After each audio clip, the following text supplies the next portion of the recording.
এবার রাজ্য জুড়ে জাঁকিয়ে শীতের দাপট। উত্তরে হাওয়ার দাপটে সকাল ও রাত্রের দিকে কনকনে ঠান্ডায় কাঁপছে সাধারণ মানুষ। একাধিক জেলায় সর্বনিম্ন তাপমাত্রা নেমে এসছে 12 ডিগ্রি সেলসিয়াসের ঘরে। কোথাও আবার 14 থেকে 15 ডিগ্রির মধ্যে ঘোরফের করছে পারদ। যদিও বেলা বাড়লে সূর্যের তাপ সক্রিয় স্বস্তি মিলছে, তবে সন্ধ্যার পর থেকেই ফের বাড়ছে শীতের অনুভূতি, যা বেশ ভালোভাবেই উপভোগ করছে রাজ্যবাসী। সেই সঙ্গে কুয়াশার দাপট পথ চলিত মানুষদের কিছুটা হলেও সমস্যায় ফেলেছে। তবে চলতি বছর নভেম্বরের শেষ ভাগেই বঙ্গে শীতের আগমন ঘটেছে। শুরুতে কয়েকদিন ঠান্ডা থাকলেও তা দীর্ঘস্থায়ী হয়নি। তবে গত কয়েকদিন ধরে ফের স্থায়ীভাবে শীতের আমেজ ফিরছে রাজ্যে।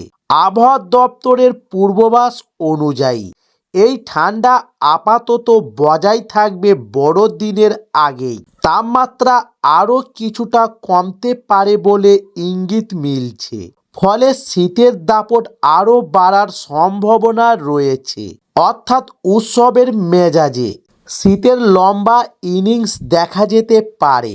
ফলে বড়দিন এবং বর্ষবরণের সেলিব্রেশন ভালো উপভোগ করতে পারবে সাধারণ মানুষ। তবে শীতের সঙ্গে পাল্লা দিয়ে বাড়ছে এবার কুয়াশার দাপট।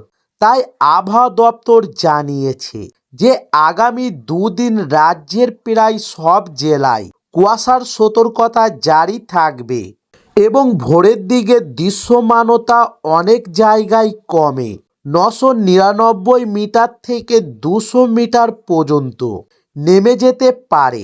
যেমন পশ্চিম বর্ধমান, বীরভূম ও মুর্শিদাবাদে ঘন কুয়াশার সম্ভাবনা রয়েছে। পাশাপাশি মালদহ, উত্তর দক্ষিণ 24 পরগনা ও দার্জিলিং ও জলপাইগুড়ি এবং সঙ্গে কোচবিহারেও কুয়াশার প্রভাব পড়তে পারে। তবে কলকাতা ও পার্শ্ববর্তী এলাকাতেও ভোরের দিকে হালকা থেকে মাঝারি কুয়াশা দেখা যেতে পারে।